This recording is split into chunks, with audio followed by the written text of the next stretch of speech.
गुरु गोविंद दो खड़े, काके लागो पाए।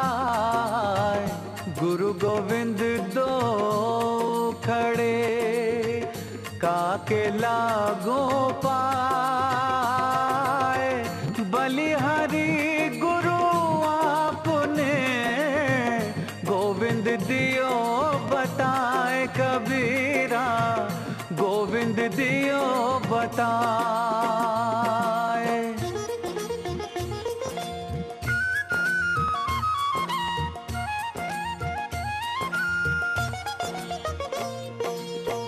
गुरु गोविंद सब एक है, बाकी सब आकार। गुरु गोविंद सब एक है, बाकी सब आकार। उसके घुटने दुखते हो तो उसका मन घुटने में जाएगा, पेट दुखता हो तो पेट की सोचेगा। वो जहां भी उसे अस्थिरता है, जहां भी किसी तरह की पीड़ा है, वो मन वहां खींच कर ले जाएगा। इसलिए तन स्थिर करने की जरूरत इसीलिए पड़ती है क्योंकि जब तन स्थिर होगा तब शरीर में कहीं भी किसी तरह की चंचलता की अवस्था न हो, तो जो सूक्ष्म है उस सूक्ष्म को स्थिर करने के लिए एक शक्ति मिलती है। क्योंकि शरीर स्थूल है, स्थूल शरीर को स्थिर करना सरल है, ये समझ लो। जो स्थूल है उसको कंट्रोल करना भी सरल होता है। जो जितना सूक्ष्म होता जाएगा उतना कंट्रोल करना मुश्किल होता जाएगा। इसलिए उसी सूक्ष्म को कंट्रोल करने के लिए साधना है।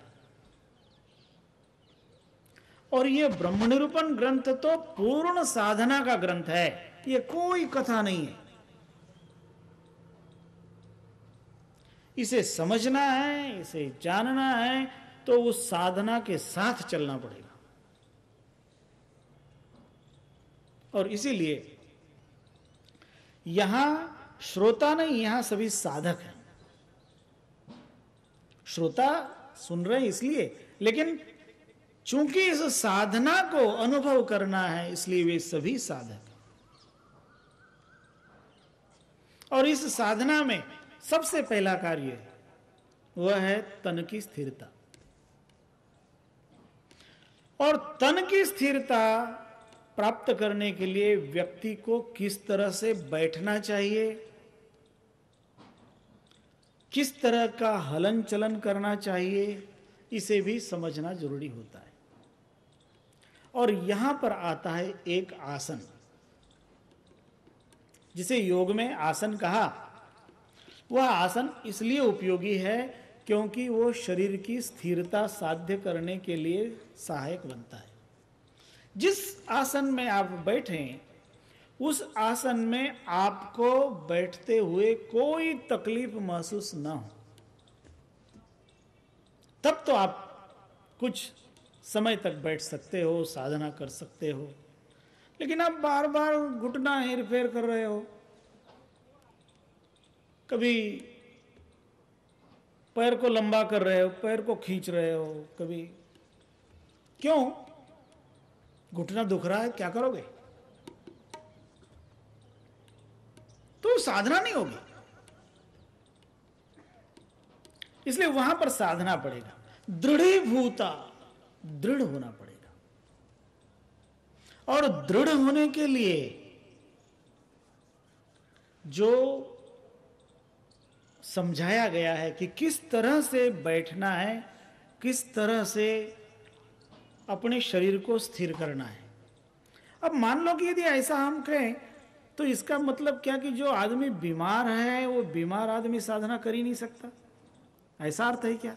नहीं, ऐसा अर्थ नहीं है। बीमार व्यक्ति भी साधना कर सकता है। जिसके घुटने दुखते हो वह भी साधना कर सकता है। लेकिन फिर उसे उस तरह से बैठना चाहिए या उस तरह से उसको अपने पैर लंबे कर देने चाहिए कि फिर वो दुखे नहीं, क्योंकि दुखे तो उसका मन वहीं जाएगा। इसलिए जरूरी नहीं कि एक व्यक्ति बैठकर ही साधना करे, कुर्सी पे बैठ के भी साधना कर सकता है। और यदि कुर्सी पे बैठने पर भी उसको तकलीफ हो तो लेटे हुए भी साधना कर सकता है, क्योंकि ये कबीर साहब का है ना, ये तो सहज है। लेकिन इसमें कुछ ऐसी बातें हैं, क्यों बैठना क्यों चाहिए, उसमें कुछ कारण होता है। व्यक्ति लेटे लेटे साधना तो कर सकता है, लेकिन उस साधना करने वाले पर नींद का आक्रमण जल्दी से हो जाता है, उसको नींद आ जाएगी।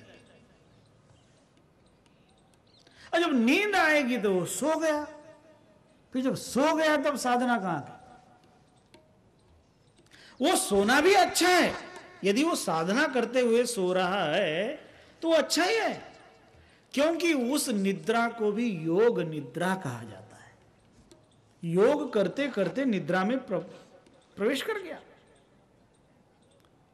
कुछ करते हुए तो जा रहा है, इसलिए अच्छा है। जो कुछ भी ना करे उससे तो जो कुछ करे वो अच्छा है। लेकिन जो साधना करते हुए सोए ना, वो वास्तव में साधना का मार्ग का पथिक है। और उस पथिक को बताने के लिए इस ग्रंथ में सूत्र दिए हुए हैं।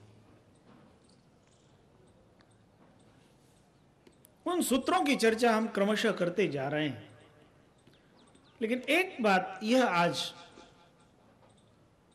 हमें सबसे कहना है कि जब कल यहां पर हम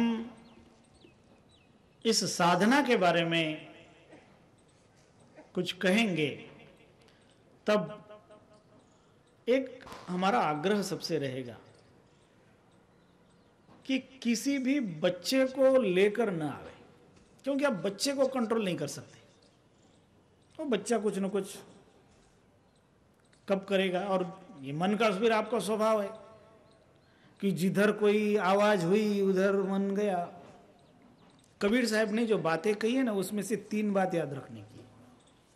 उन्होंने कहा है कि सबसे पहले हमें अपने नेत्र इंद्रिय को साधना चाहिए। प्रथम नेत्र इंद्रिय कह साधे, पहली साधना है वो नेत्रेंद्रिय की साधना है। क्यों?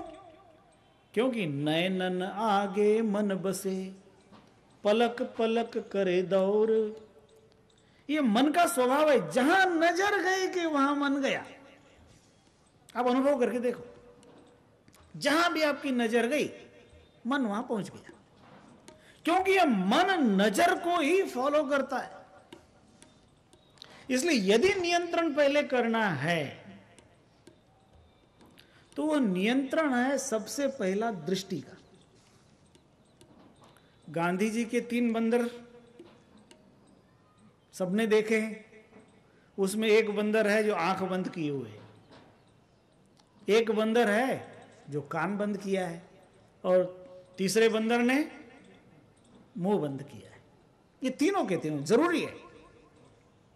गांधी जी से किसी ने प्रश्न किया कि इसका मतलब क्या, तो गांधी जी ने उसका अर्थ लगाया कि जो बंदर आंख बंद किए है वो कह रहा है बुरा मत देखो,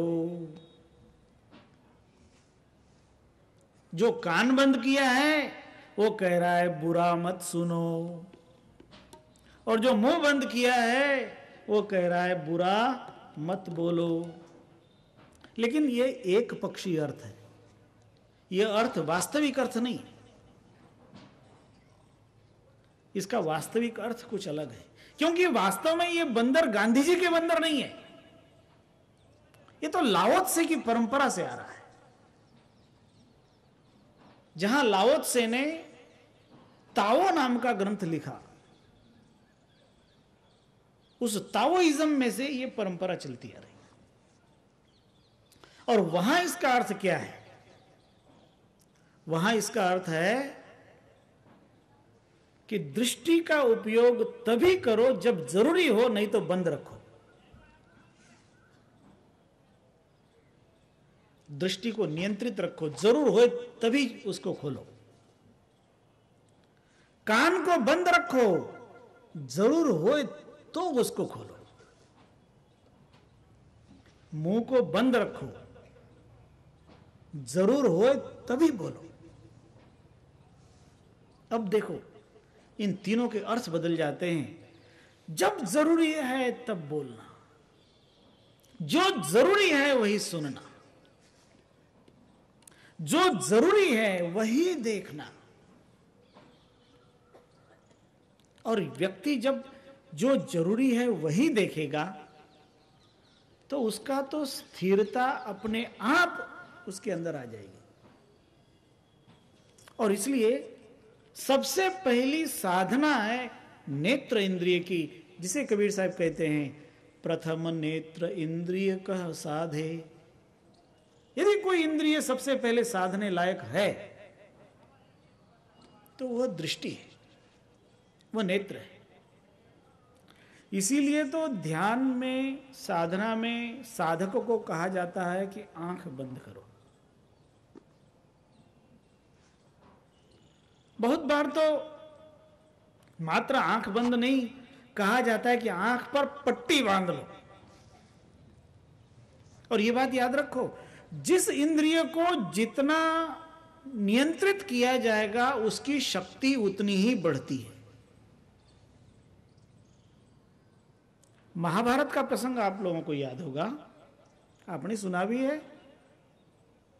गांधारी ने अपनी दोनों आंखों पर पट्टी बांध रखी थी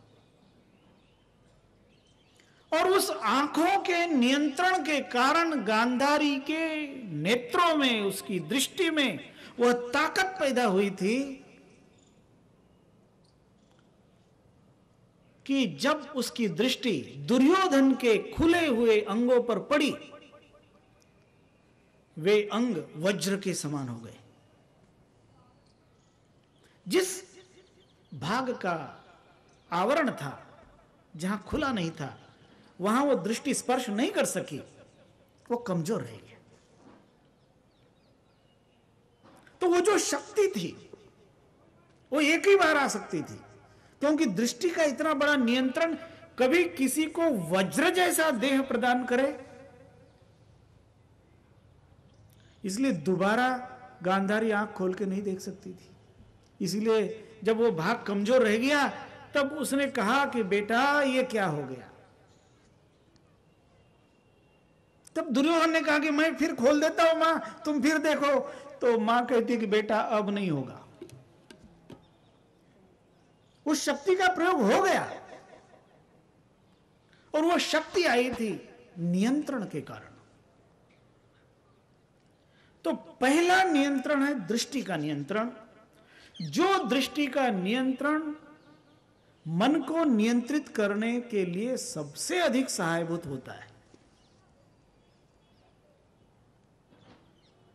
आपको मैंने शुरुआत में ही कहा था कि हम आपको कथा नहीं सुना रहे, और कथा सुनाना हमारा लक्ष्य भी नहीं है।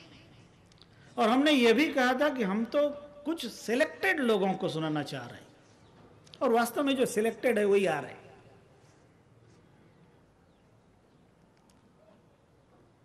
तो ये जो साधना है ब्रह्म निरूपण, ये साधना का ग्रंथ है, यहां कोई कथा नहीं।